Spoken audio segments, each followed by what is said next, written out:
తేని సింపుల్ ఛానల్కి మీ అందరికీ స్వాగతం అండి.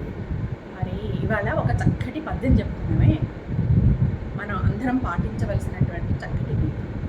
అదుపు లేని నాలుక, అదుపు తప్పిన ఖర్చు, అదుపు లేని తిండి హాని, మితములోనే హితమున్నదన్నారు, ఇష్టజనులు మన హితము కోరి. అంటే ఏంటో తెలుసా?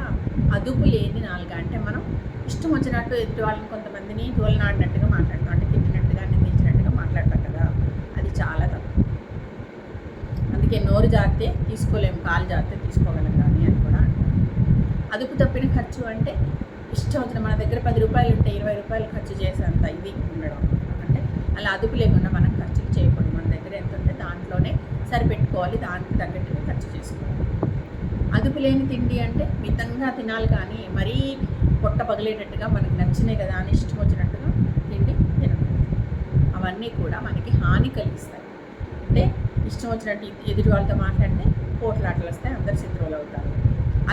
అదుపు తప్పిన ఖర్చు చేసామనుకోండి అప్పులు అయిపోతాయి. అదుపు లేని తిండి తినడం వల్ల ఏంటంటే అనారోగ్య సమస్యలు ఇస్తాయి. కాబట్టి దేనికైనా కూడా మన పెద్దలు ఏం చెప్పారంట, మితములోనే హితమున్నదన్నారు. మితము అంటే తక్కువ తినడంలోనే, తక్కువ మాట్లాడడంలోనే, తక్కువ ఖర్చు పెట్టుకోవడంలోనే మనకి హితము అంటే మంచి ఉంది అని చెప్పారు. మన హితము కోరి అంటే మన మంచిని కోరి మన పెద్దవాళ్ళు చెప్పారు.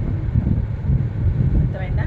కాబట్టి ఎదుటివారితో మాట్లాడేటప్పుడు మనం ఇష్టం వచ్చినట్టుగా గబుక్కున మాటలు మాట్లాడేయకూడదు, ఆలోచించి మాట్లాడాలి తప్ప ఎదుటి వాళ్ళని తోలినాడినట్టుగా ఎప్పుడూ మాట్లాడకూడదు.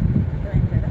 అలాగే అదుపు తప్పి ఖర్చు పెట్టకూడదు, అదుపు లేకుండా తిండి తినకూడదు. మితంలోనే హితం ఉంది.